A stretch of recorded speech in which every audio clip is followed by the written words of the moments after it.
ನಗರಸಭೆಯ ಹಿರಿಯ ಸದಸ್ಯ ರಫೀಕ್ ವಿರುದ್ಧ ಕಾಂಗ್ರೆಸ್ ಪಕ್ಷದ ಸದಸ್ಯರೇ ಆಕ್ರೋಶವನ್ನ ಹೊರಹಾಕಿ ನಿಮ್ಮಿಂದ ನಗರಸಭೆ ಹಾಳಾಗಿ ಹೋಗಿದೆ, ನಗರಸಭೆ ಬಾಡಿಗೆದಾರರೊಂದಿಗೆ ಶಾಮೀಲಾಗಿ ನಗರಸಭೆಗೆ ಬರುವ ಆದಾಯಕ್ಕೆ ಸಂಚಕಾರ ತರುತ್ತಿದ್ದೀರಾ ಎಂದು ಆಕ್ರೋಶ ವ್ಯಕ್ತಪಡಿಸಿದ ಸದಸ್ಯರು ವೈಯಕ್ತಿಕವಾಗಿಯೂ ನಿಂದಿಸಿದ ಸನ್ನಿವೇಶ ಇಂದು ಚಿಕ್ಕಬಳ್ಳಾಪುರ ನಗರಸಭೆ ಬಜೆಟ್ ಮಂಡನೆ ವೇಳೆ ಸೃಷ್ಟಿಯಾಗಿತ್ತು.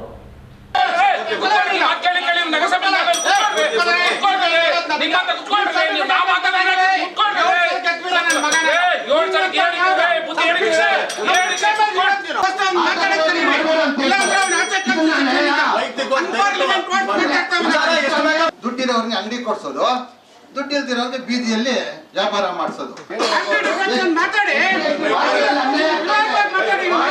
ಒಬ್ಬ ಸದಸ್ಯರಾಗಿದ್ದಾರೆ, ಅಳುಗುರು ಸದಸ್ಯರು, ಸೀನಿಯರ್ ಸದಸ್ಯರವರು ರಫೀಕ್, ಮಿಸ್ಟರ್ ರಫೀಕ್ ಅವರು 2025-26ನೇ ಸಾಲಿನ ನಗರಸಭೆ ಆಯವ್ಯಯ ಮಂಡನೆಗಾಗಿ ನಗರಸಭಾ ಅಧ್ಯಕ್ಷ ಎ ಗಜೇಂದ್ರ ಅಧ್ಯಕ್ಷತೆಯಲ್ಲಿ ಕರೆದಿದ್ದ ಸಭೆಯಲ್ಲಿ ಕಾಂಗ್ರೆಸ್ ಪಕ್ಷದ ಸದಸ್ಯರಾದ ನರಸಿಂಹಮೂರ್ತಿ ಮತ್ತು 7ನೇ ವಾರ್ಡಿನ ಸತೀಶ್ ಎಸ್ಎಂ ರಫೀಕ್ ವಿರುದ್ಧ ತೀವ್ರ ವಾಗ್ದಾಳಿ ನಡೆಸಿದರು.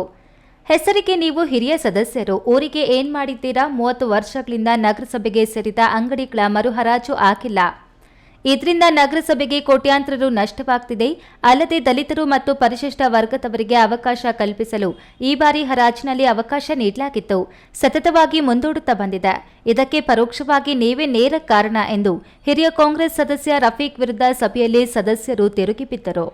ನೀವು ಯಾವ ಕಾರಣಕ್ಕೂ ಮೀಟಿಂಗ್ ಮಾಡಿಸಬಾರ್ದು, ಹರಾಜು ಮಾಡಿಸಬಾರ್ದು ಅಂತೇಳಿ ಇವೆಲ್ಲ ನಾವು ನಮ್ಮ ನಗರಸಭೆಗೆ ಎಸ್ಟಿಗೆ ಎಷ್ಟು ಅನ್ಯಾಯ ಮಾಡಿದ್ದಾರೆ ಗೊತ್ತಾ? ಅವರು ಒಬ್ಬ ಹ್ಯಾಂಡಿಕ್ಯಾಪ್ನ ಮನೆ ಹತ್ರ ಕರ್ಸ್ಕೊಂಡಿದ್ದಾರೆ.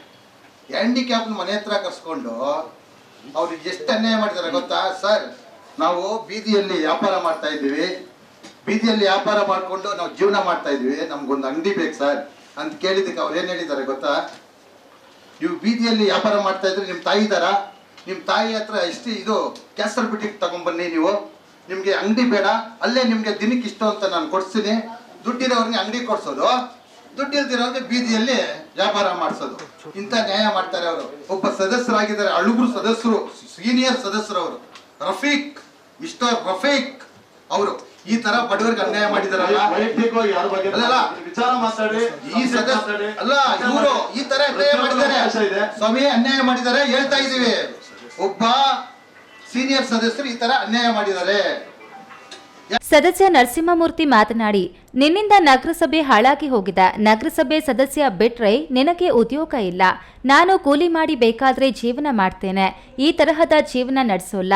ನನ್ನ ಇದುವರೆಗಿನ ಅವಧಿಯಲ್ಲಿ ಸಣ್ಣ ತಪ್ಪಾಗಿದ್ದರೆ ಹೇಳಿ, ಈಗಲೇ ರಾಜೀನಾಮೆ ನೀಡುತ್ತೇನೆ ಎಂದು ಏಕವಚನದಲ್ಲಿ ನಿಂದಿಸಿದ್ರು.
ಪ್ರತಿದಾಳಿ ಮಾಡಿದ ಸತತ 6 ಬಾರಿಯಿಂದ ಆಯ್ಕೆಯಾಗಿರುವ ಹಿರಿಯ ಸದಸ್ಯ ರಫೀಕ್ ಮಾತನಾಡಿ, ನಗರದ ಅಭಿವೃದ್ಧಿಗೆ ನಾನು ಶ್ರಮಿಸಿದ್ದೇನೆ.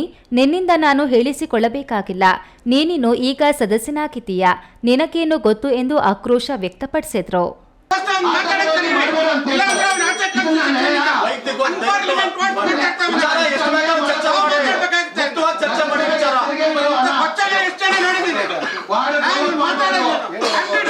ಮಾತಾಡಿ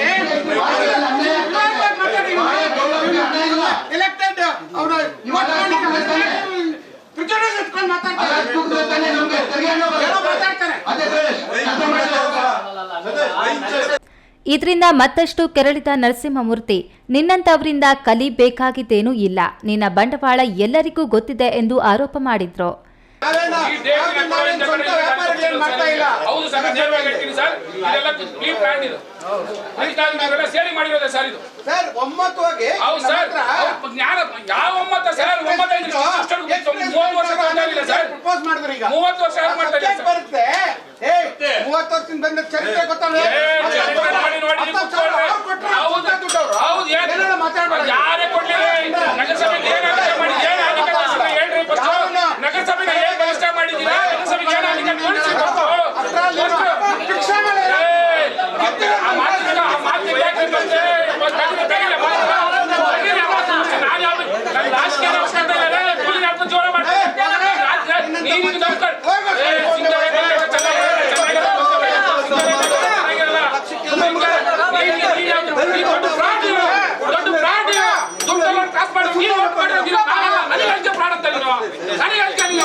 ಮತ್ತೊಬ್ಬ ಸದಸ್ಯ ಸತೀಶ್ ಮಾತನಾಡಿ, 99 ಅಂಗಡಿಗಳಲ್ಲಿ ಒಂದೇ ಒಂದು ಅಂಗಡಿಯಲ್ಲಿ SC/ST ಜನಾಂಗದವರು ಇಲ್ಲ. ಇವರು ನ್ಯಾಯವಾಗಿ ಬದುಕಬಾರ್ದಾ? ಈ ಬಾರಿ ಹರಾಜು ಆಗಿದ್ದರೆ SC/ST ವರ್ಗದವರಿಗೂ ವ್ಯಾಪಾರ ಮಾಡಿಕೊಳ್ಳಲು ಸಿಗುತ್ತಿತ್ತು. ರಫೀಕ್ ಅಂಗಡಿಗಳಲ್ಲಿರುವವರಿಗೆ ಸಹಾಯ ಮಾಡುತ್ತಾ ಅವರಿಂದ ಪ್ರತಿಫಲಾಪೇಕ್ಷೆ ಪಡೆಯುತ್ತಿದ್ದಾರೆ ಎಂದು ನೇರ ಆರೋಪ ಮಾಡಿದ್ರು.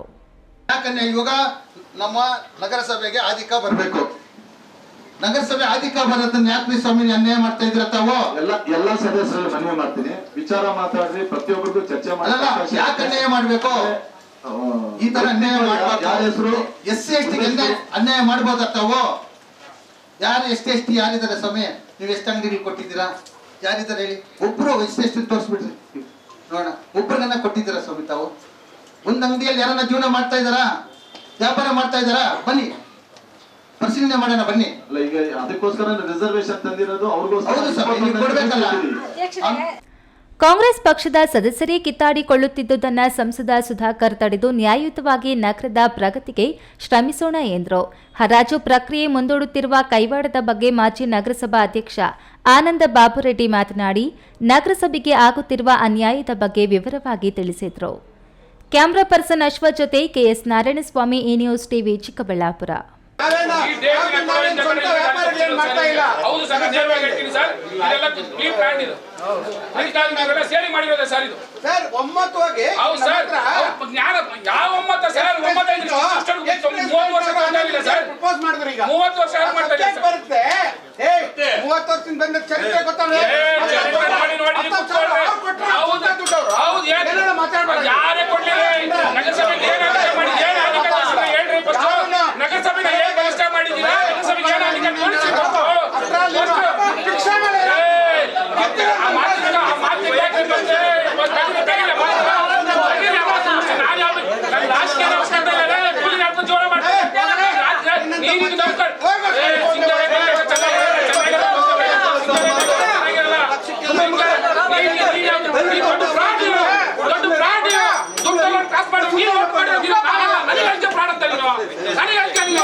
ನೀನ್ ವ್ಯಕ್ತ ಗೊತ್ತಿಲ್ಲ